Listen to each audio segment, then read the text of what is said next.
네, 아주 아름답습니다. 아주 좋은데요. 에,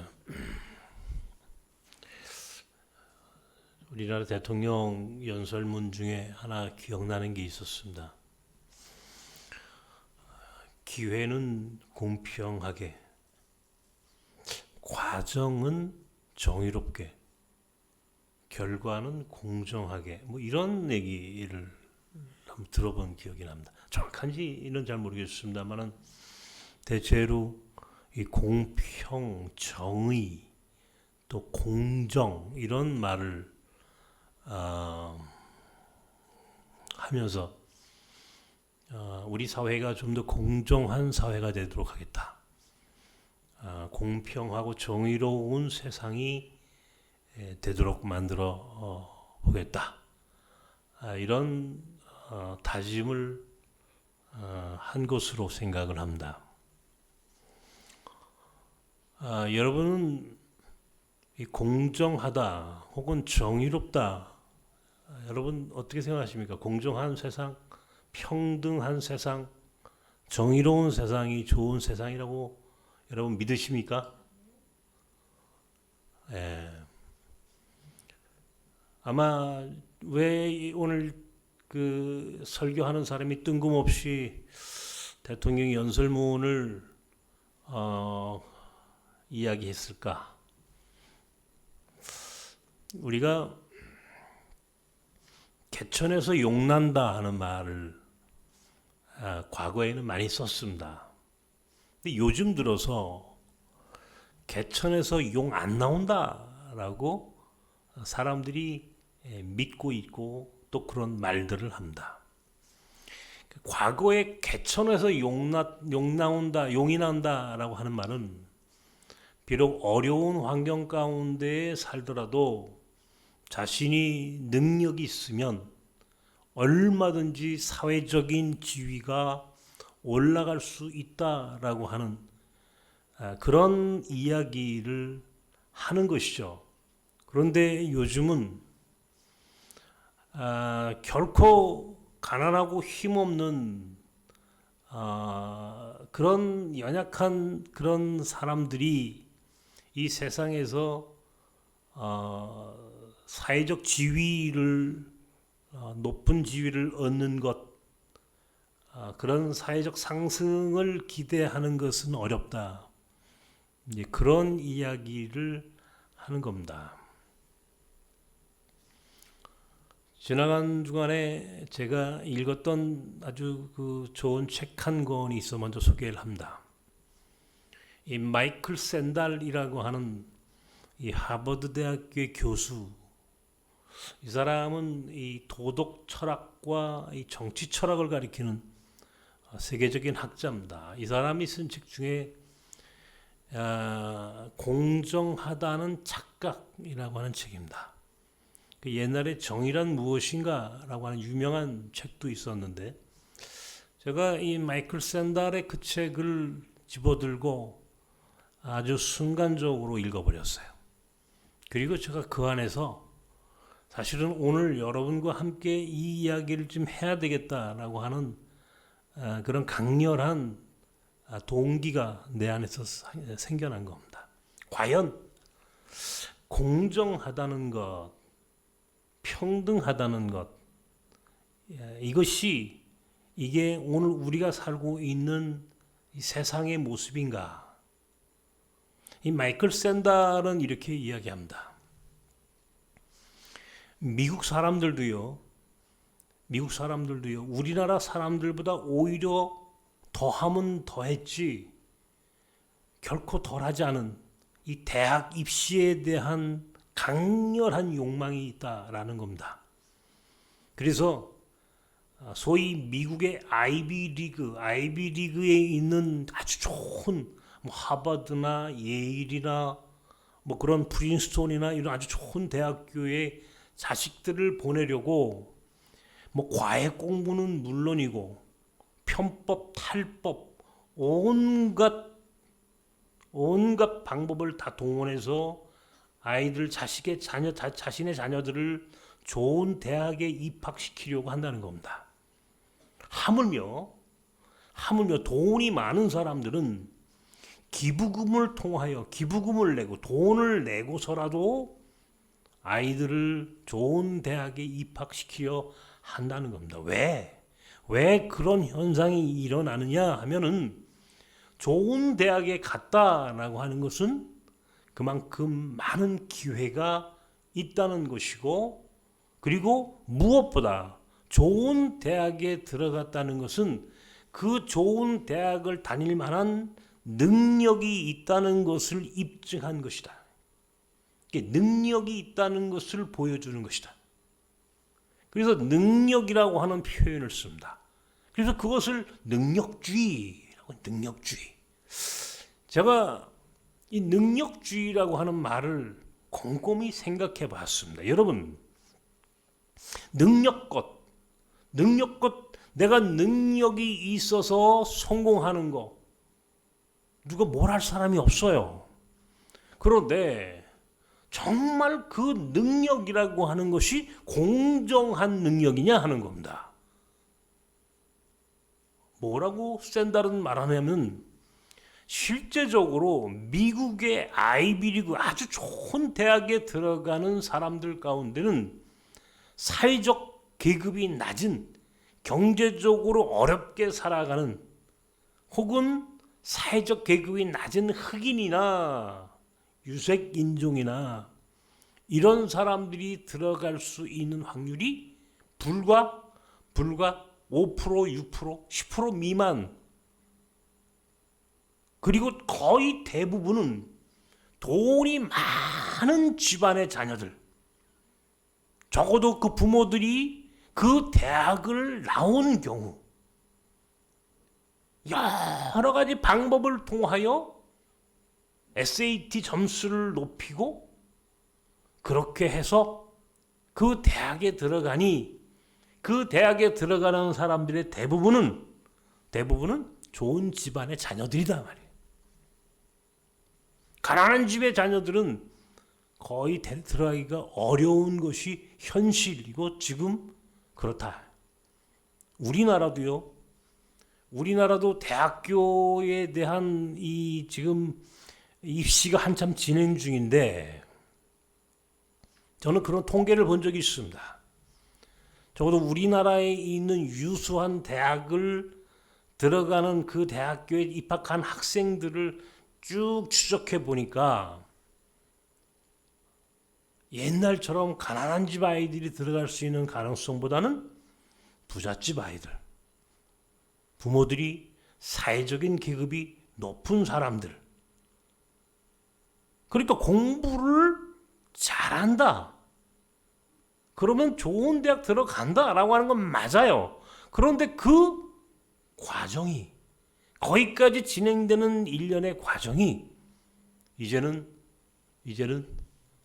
부모의 능력이 그 자식에게 그대로 세습되는, 이것이 오늘 현실이라고 하는 사실입니다. 이게 뭐가 왔다 갔다 합니까 지금 제 앞에? 그죠?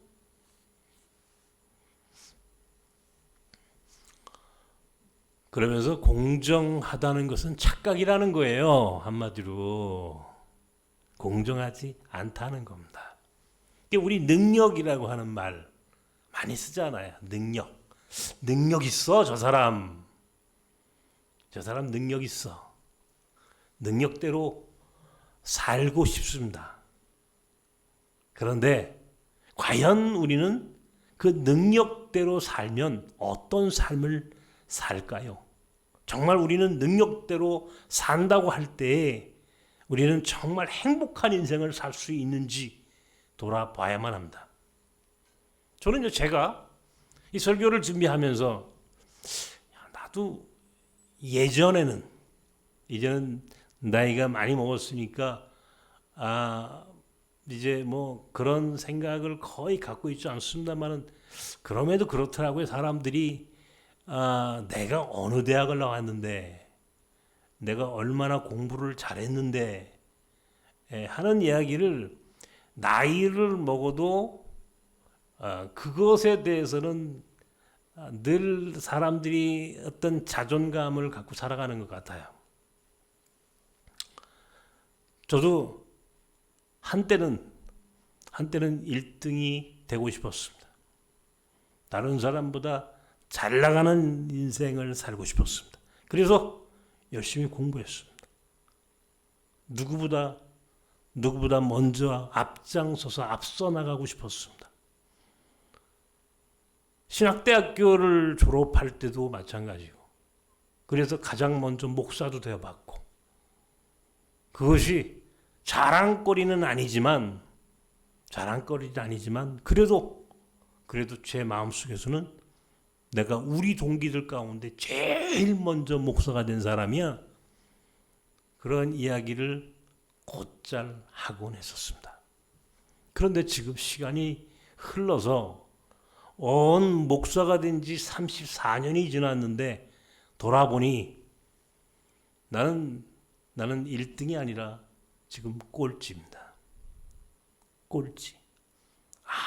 아무것도 자랑할 것이 없어요.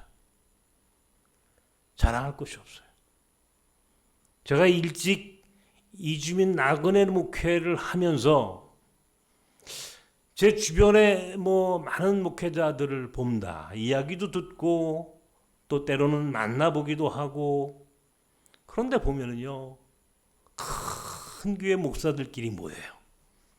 큰 교회 목사들끼리. 한 1000명 이상 되는, 2000명 이상 되는 교회 담임 목사 모임. 네. 제가 옛날에 한번 그런 이야기를 한 적이 있었습니다. 1000명 이상 되는 목사들을 모여서 호텔에서 밥을 먹는 모임이 있어. 내가 그 얘기를 듣고 나는 왜 안 불러요? 그랬더니 유해근 목사가 무슨 교인이 어딨다고. 유해근 목사가 무슨 교회가 몇 명이 모인다고. 그래서 제가 그랬죠. 우리도 외국인 노동자 모이면 1000명 넘어. 우리 교회도 한번 행사하면 1000명도 오고 2000명도 와. 그렇게 이야기를 했던 기억이 있습니다. 그런데 사실은 그것은 억지죠.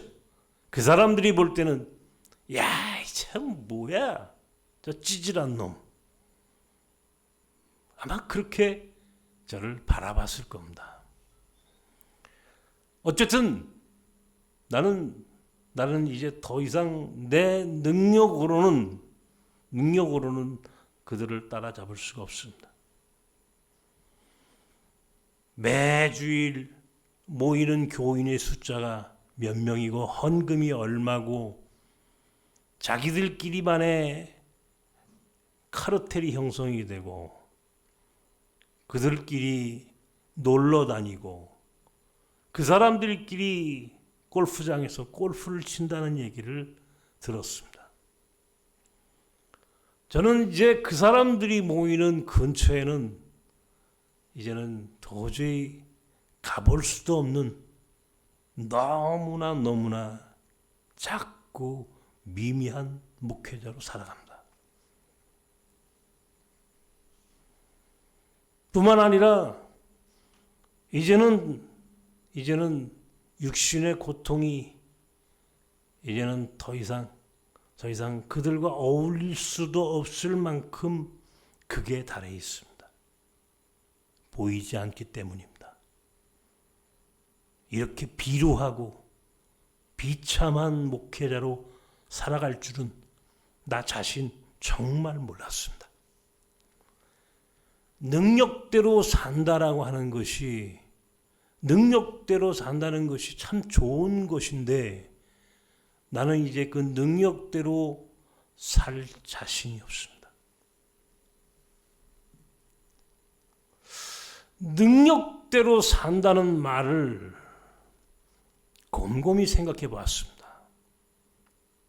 그랬더니 결국은 교회를 성장시키고 소위 성공한 목사가 된다는 것, 소위 성공적인 목회자로 산다는 것, 그 말을 듣고 싶은 정말 능력 있는 목회자라는 말을 듣고 싶은 오늘 이것이 한국 교회가 특별히 그 목회자들이 갖고 있는 강박입니다.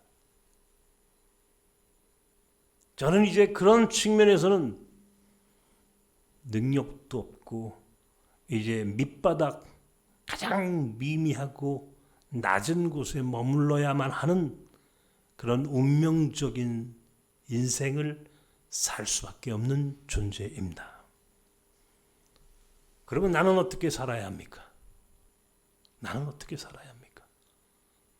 나는 끊임없이 이 열등감 속에서 이 비루함에 정말 아파하며 살아야 합니까? 이것이 세상이고 만약에 그렇게 사람이 차별되고 그렇게 계급이 만들어진다면 이것은 슬픈 일입니다.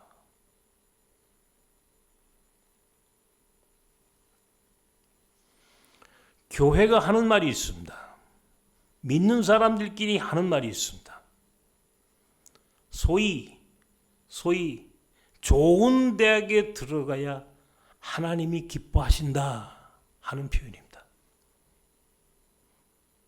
네가 성공해야 하나님이 영광 받으셔 라고 하는 그런 이야기들입니다. 그러면 거꾸로 좋은 대학에 들어가지 못하면 하나님이 기뻐하지 않으십니까? 만약에 내가 성공하지 못하고 실패했다면 하나님도 실망하십니까? 그것은 하나님의 영광을 떨어뜨리는 길입니까? 목회에 성공해서 큰 성을 쌓는 교회를 세우는 것이 하나님이 기뻐하는 목회라면 나는 아주 미미하고 작은 공동체를 이루었으니 나는 하나님이 기뻐하지 않으시는 목회자입니까? 묻고 싶습니다. 과연 우리가 이야기하는 소위 인간의 능력이 그것이 좋고 성공적이고 많은 것을 소유하게 되는 것, 이것이 하나님이 기뻐하는 것이고 반대로 나쁜 것, 작은 것, 연약한 것, 때로는 실패와 좌절이 그런 하나님이 기뻐하지 않은 인생이라고 한다면 죄송합니다마는 나는 그런 하나님은 믿지 않을 생각입니다. 왜냐하면 하나님은 내 능력을 보시고 나를 사랑하시는 것이 아니라 하나님은 내가 무조건 좋아서 사랑하시는 분이기 때문에 그렇습니다. 만약에 내 능력이 탁월해서 하나님이 나를 인정하셨다면 나는 참 좋을 겁니다. 그러나 반면에 열등감 많고 작고 부족한 사람들은 그 열등감은 어떻게 해야 합니까? 만약에 그렇게 하나님이 인간을 차별하신다면 나는 그 하나님을 믿지 않을 생각입니다.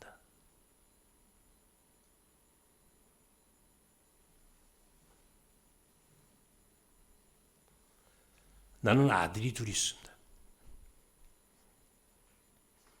큰아이는 큰아이대로 열심히 세상을 살아갑니다.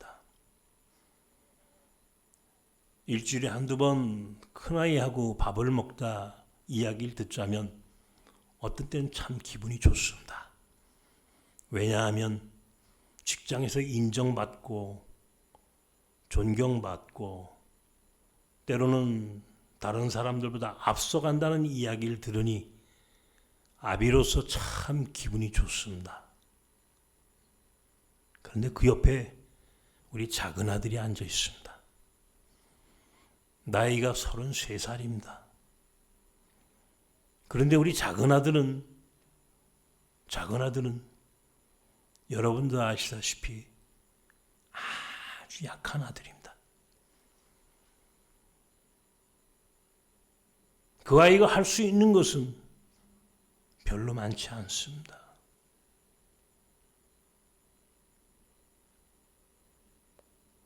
그런데요, 저는 우리 작은 아들도 참 좋습니다. 오히려 우리 작은 아들은요, 밥을 많이 먹습니다. 쌀값 많이 들어갑니다. 그 아이가 부족하다고 너 밥 먹지 마라, 이렇게 이야기하는 부모가 있습니까? 아닙니다. 그 아이가 비록 이 세상에는 자랑할 것이 없는 아이지만 저는 그 아이가 내 아이입니다. 내가 사랑하는 내 아들입니다. 큰 아들이나 작은 아들이나 내게는 다 소중합니다. 우리 몽골 학교에 자르갈이라고 하는 몽골 교사가 있습니다. 이 자르갈 선생님에게는 후슬랭이라고 하는 자폐 아이가 있습니다. 여러분도 아시는 분들은 다 아실 겁니다. 그 아이가 그 엄마가 우리 학교에 처음 왔을 때는 아주 작은 아이였습니다. 오래됐으니까. 그런데요, 지금은요, 이놈이 얼마나 많이 먹었는지 덩치가 황소 같습니다. 살이 쪄서. 그런데도 그 아이는 여전히 자폐 아이입니다. 여러분, 자폐 아동을 아십니까? 자폐 아이를 둔 부모의 심정은요, 여러분, 이건 기가 막히는 겁니다. 이거는요, 상상할 수 없는 고통이 그 부모가 짊어져야 합니다.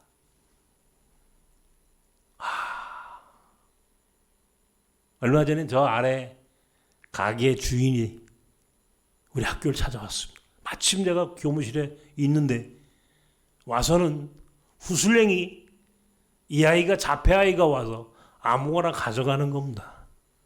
지가 먹고 싶은 거 집어가는 겁니다. 이게 남의 것인지 내가 돈을 주고 가져가야 하는 것인지에 대한 인식 자체를 스스로 할 수 없는, 여러분, 이 정도의 아이라고 한다면 그 부모의 마음이 어떻겠습니까? 기가 막힌 겁니다. 남편도 없습니다.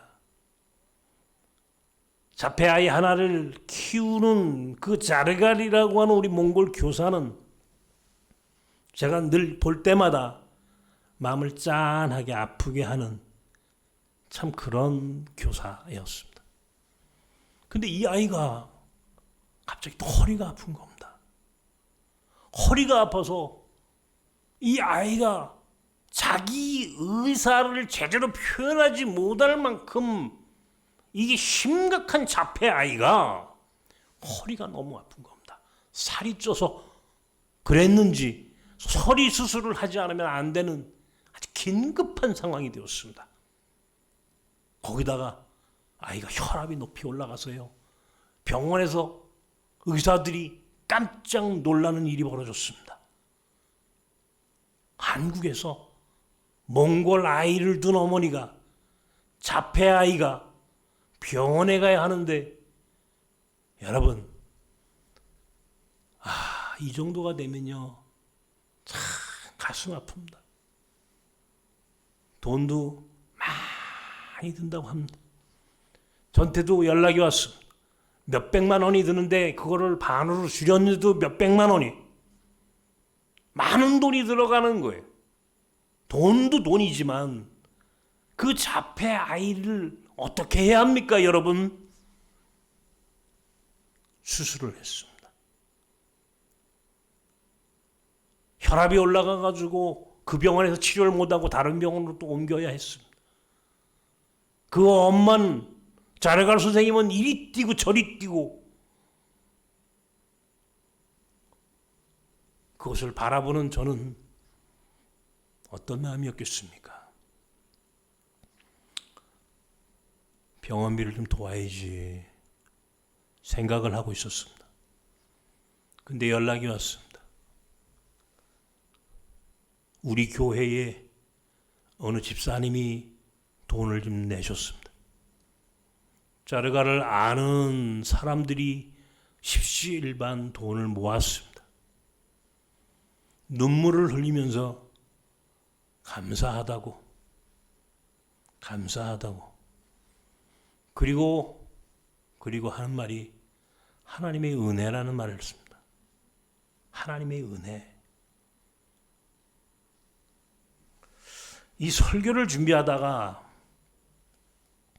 후슬랭이라고 하는 자폐 아이 그리고 자르갈 선생님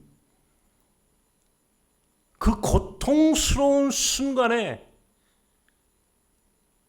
저들은 하나님의 은혜, 감사 이런 말을 사용하는 것을 들었습니다. 여러분, 능력으로 따지면 그 아이는 가장 밑바닥입니다. 능력으로 따지면 생존이 불가능한 아이입니다. 혼자 살아갈 수 없는 이 세상에서 모든 사람들이 버릴 만큼 불필요한 존재로 여겨질 수 있는 아이입니다. 그런데 그 아이는 수술을 받았고 병원에서 퇴원을 했습니다. 살아났습니다. 그리고 하나님의 은혜라고 합니다.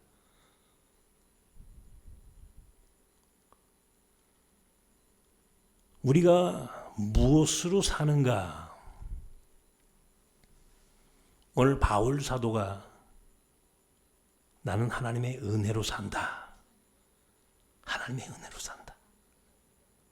바울은요, 자랑할 것이 굉장히 많았던 사람입니다. 나는 바리새인 중에 바리새인이요. 태어난 지 8일 만에 할례를 받았고 나는 유대인 중에 베냐민 지파 로마의 시민권을 갖고 있는 사람이에요. 이 정도면요. 그 당시 유대 사회 안에서는 손가락 안에 들어가는 탁월한 존재였습니다. 그런 바울이 나는 은혜로 산다. 내 능력으로 따지면, 내 능력으로 살라 치면 나는 최고야. 그런데 나는 그것을 전부 배설물로 했다. 여기서 말하는 배설물이란 똥입니다. 내가 흔히 사람들이 나에 대하여 갖고 있는 능력주의, 내가 가지고 있는 모든 삶의 조건들을 나는 배설물로 여기고 이제는 나는 오직 하나님이 내게 주시는 은혜만 갖고 살겠다. 이것이 바울의 고백이었습니다. 여러분, 우리는 무엇으로 산다고 생각하십니까? 나는 한국 교회가 지금 이 코로나의 환경 가운데 굉장히 심각한 위기를 여기 앞에 직면했습니다. 보십시오, 여러분. 교회 다니는 사람들을 지긋지긋하다고 이야기를 합니다. 개신교 이제는 반사회적인 집단이 되고 말았습니다.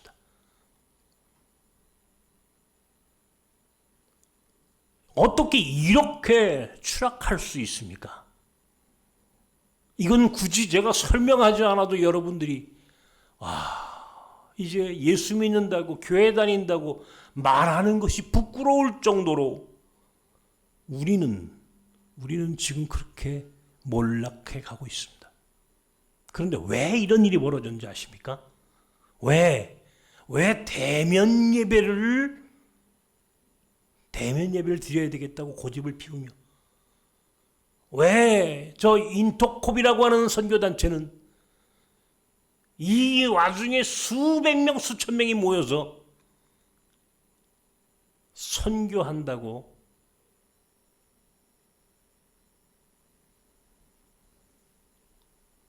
왜 대전에 있는 국제학교는 코로나는 결코 우리를 어떻게 하지 못할 거라고 하는 그 자신만만함으로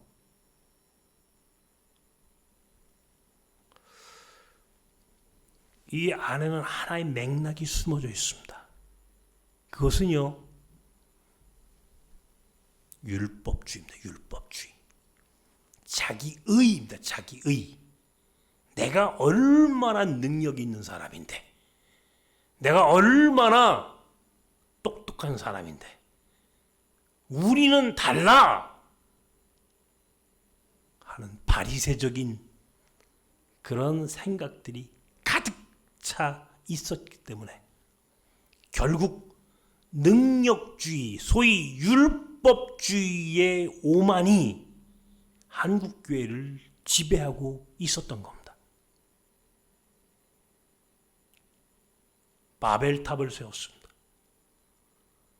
창세기 11장에 사람들은 바벨탑을 세우기 시작합니다. 높이 바벨탑을 세웁니다. 어디까지? 하늘 끝까지. 왜요? 하나님과 맞짱 뜨려고. 하나님이 되고 싶어서. 그 정도로 내 능력이 있다는 것을 보여주고 싶어서. 오늘 한국교회의 모습입니다. 거대한 성을 짓습니다. 여러분, 어마어마한 예배당을 짓습니다. 그리고 그 교회 십자가가 하늘 끝까지 올라갑니다. 니체라는 사람은 이렇게 얘기했습니다. 저 교회당의 십자가는 신의 무덤이다.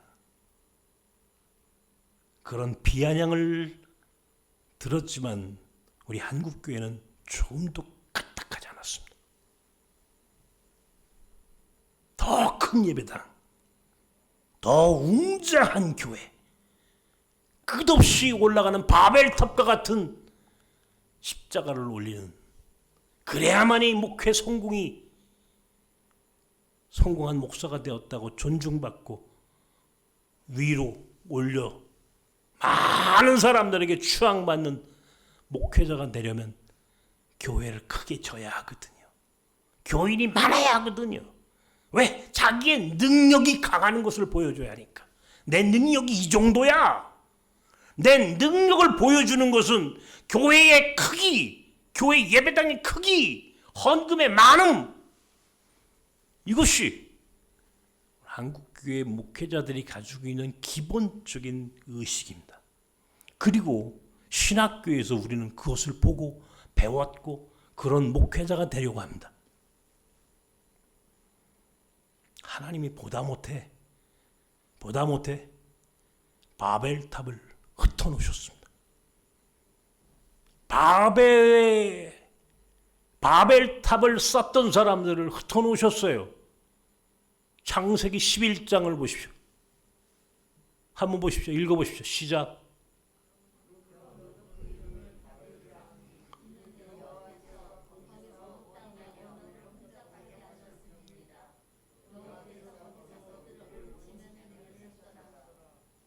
흩어놓으셨어요. 자, 흩어짐이라는 표현을 썼습니다. 지금요, 한국교회 모일 수 없습니다. 흩어져야 합니다. 똑같은 표현입니다. 이게 왜 이런 말이 오늘 우리가 듣고 있는지 아십니까? 이게 바로 우리의 교만입니다. 교만함에 대하여 하나님이 심판하신 겁니다. 능력주의. 소위 성공해야 하고 소위 다른 사람들보다 경쟁에서 앞서야 한다는 승자 독식의 문화, 이 자본주의화된 교회가 바벨탑입니다. 그리고 하나님은 흩어놓으신 오늘 그 의도를 오늘 교회가 알아야 합니다. 이건 심판입니다.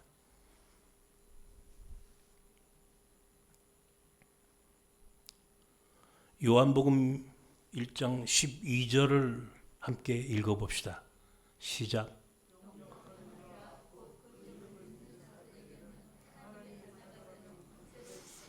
하나님의 자녀가 되는 권세. 아까 이야기했습니다.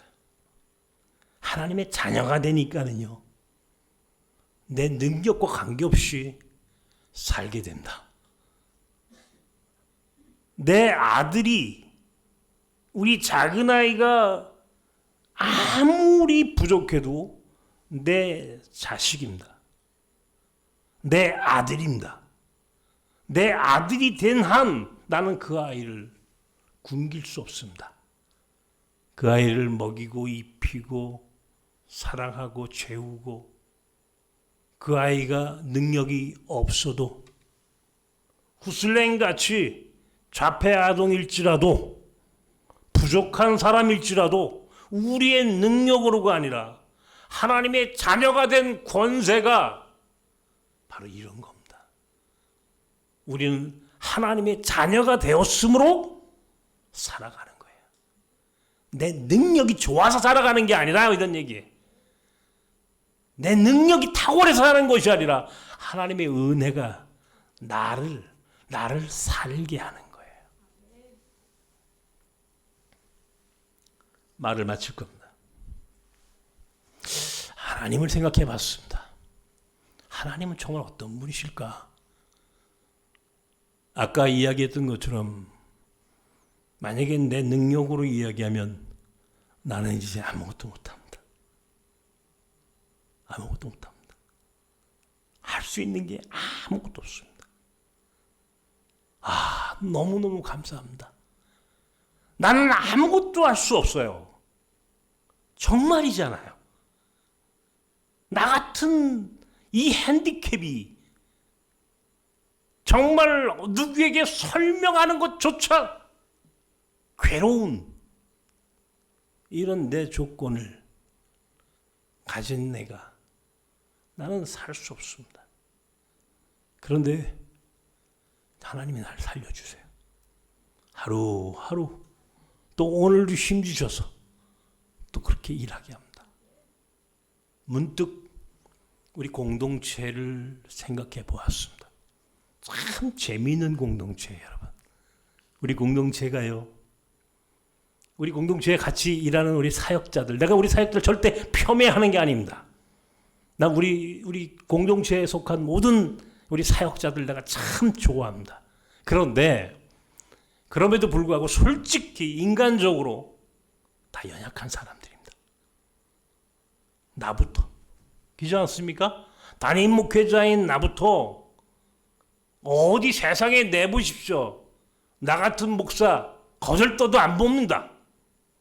제가요, 목회하면서 굉장히 고통스러우면서도 동시에 제가 여러분께 고맙다고 이야기하는 이유가 있어요. 왠지 아십니까? 어떻게 수많은 교회 중에 나섬교회 목사가, 담임 목사가 눈도 잘 안 보이는 담임 목사,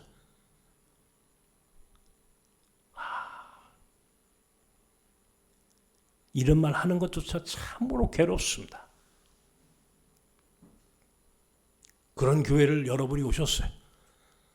너무너무 고마운 거예요. 여기 담임 목사인 나 같은 사람부터 보십시오. 우리 목회자들, 우리 스태프들, 물론 그 안에는 똑똑한 사람도 있고 괜찮은 사람도 있습니다만 내가 볼 때는 인간적으로 그렇게 탁월한 사람이 아닙니다. 인간적으로 세상에 자랑해서 이 정도면 A+야 이렇게 자랑할 수 있는 존재들은 아닙니다. 그런데요, 우리 공동체는 돌아갑니다. 정말입니다. 기가 막힙니다. 이게 돌아가요. 그래서 제가 얘기하죠. 우리는 공포의 외인 구단이다. 얘기하지 않습니까? 공포의 외인 구단이다. 다른 사람들이 다 버렸어. 다 버렸어. 아니, 버린 것까지는 아니더라도 별로 갖다가 쓰고 싶지 않아. 그렇게 탁월하지 않다고. 그런데 우리는 이 안에서 하나의 공동체가 되었고 함께 더불어 하나님 나라를 만들어 갑니다. 우리의 모습, 오늘 나섬과 우리 몽골학교를 비롯한 나섬 공동체의 사역이 여러분 어떻게 보십니까? 굉장히 좋은 모델입니다, 여러분. 한국 교회에서 나는 이 정도의 모델을 가지고 있는 교회가 나는 거의 없다고 생각하는, 이것이 우리의 능력입니까? 아닙니다. 이것은 하나님의 은혜입니다. 하나님의 은혜가 아니면 설명할 방법이 없습니다. 하나님의 은혜로 사는 공동체예요. 내 능력이 탁월해서가 아니라 하나님이 우리에게 은혜 주셔서 그 은혜로 나섬이 존재했습니다. 여러분, 우리가 내 능력이 탁월해서 구원받았습니까? 사람들이 그럽니다. 전도하러 가면은 나는 아직 술도 못 끊고 담배도 못 끊고 나는 말이야 내가 우리 집안의 장손이라 제사를 지내야 돼. 나는 말이야 세상에서 죄를 너무 많이 지어서 교회를 나갈 수가 없어. 그렇게들 이야기합니다. 이게 맞습니까? 아닙니다. 끊지 않아도 됩니다. 장손이라 제사 지내겠다는데 그걸 뭐라고 설명합니까? 그러면 교회 오지 마십시오라고 얘기할까요? 어떻게 이야기해야 합니까? 그래도 교회 오십시오. 그래도 하나님이 우리를 사랑하십니다. 죄인이에요. 걱정하지 마십시오. 우리가 다 죄인입니다. 다 죄인입니다. 자랑할 것 아무것도 없습니다. 우리의 능력으로는 우리는 구원받을 자격이 되지 않는 존재들입니다. 능력으로는 구원받지 못합니다. 오직 하나님의 은혜만이 우리를 구원합니다. 하나님의 은혜. 그래서 오늘 우리는 이곳에 있게 된 겁니다. 그렇다면 교만해서 안 됩니다. 오만해서는 안 됩니다. 서로 손가락질하지 마십시오. 서로 사랑하십시오. 겸손하게 세상을 섬길 줄 알아야 합니다. 오늘 교회가 세상에 대하여 말을 너무 많이 했습니다. 우리만 깨끗하다고 생각했습니다. 우리는 완벽한 존재라고 생각했습니다. 우리만 하나님이 코로나로부터 비껴나갈 거라고 착각했습니다. 아닙니다. 그건 교만입니다. 오만함입니다. 하나님은 그런 기독교를 우리에게 허락하지 않았어요. 겸손하게 세상을 섬기고 예수 믿는다는 것이 무엇인지를 다시 한번 돌아볼 수 있는 그런 신앙인이 되어야 합니다. 오늘 우리가 사는 것은 은혜입니다. 따라하십시오. 우리가 사는 것은 오직 은혜입니다. 기도합시다.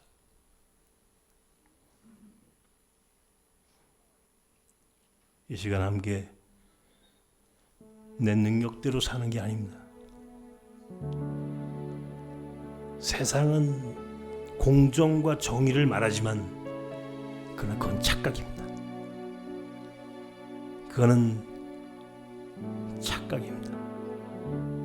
우리는 공정한 세상에서, 정의로운 세상에서 내 능력대로 살 수 없습니다. 우리는 하나님의 은혜가 아니면 살 수 없는 존재여드렸습니다. 오늘 이 시간 우리가 더 이상 능력주의의 오만에서 벗어나야 합니다. 율법주의의 교만에서 벗어나야 합니다. 자기 의의를 드러내려고 하는 잘못된 생각에서 벗어나야만 합니다. 그리고 우리는 겸손하게 사랑하는 것밖에 없습니다. 하나님의 은혜를 나누는 것밖에 없습니다. 이것만이 우리가 살 길입니다. 함께 기도합시다.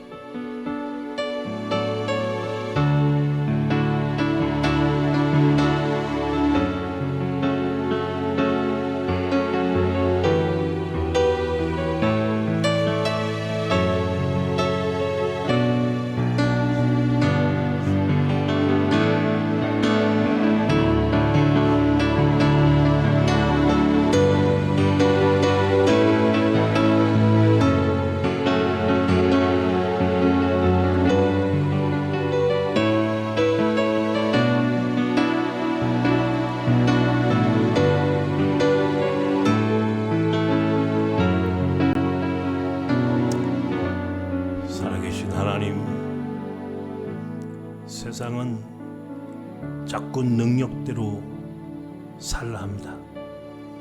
그래서 어떻게 하면 더 높은 곳에 더 능력 있는 존재로 살아갈 것인가를 놓고 경쟁하고 속이고, 그렇게 세상은 흘러갑니다. 그러나 우리는 이제 은혜로 살겠습니다. 내 능력대로가 아니라 하나님이 주신 은혜로 살겠습니다. 연약해도 괜찮습니다. 무지해도 상관없습니다. 가난해도 문제없습니다. 우리는 하나님의 은혜로 삽니다. 이것이 우리가 사는 길입니다.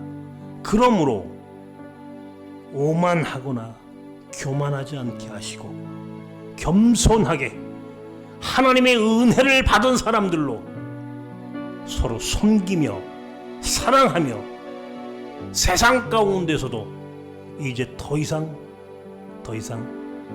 이제 교만하지 않는 인생으로 겸손하게 우리가 살아갈 수 있도록 우리에게 하나님의 은혜를 내려 주옵소서. 이제는 우리 주 예수 그리스도의 크신 은혜와 하나님의 사랑과 성령님의 교통 역사 충만하신 은총이 하나님의 은혜로 살겠습니다. 나의 나된 것은 오직 하나님의 은혜로라. 바울 사도의 고백처럼 은혜로 살겠습니다 고백하고 살아가기를 원하는 나선 사람들 가운데 이제 영원까지 함께 하시길 축원하옵나이다. 아멘.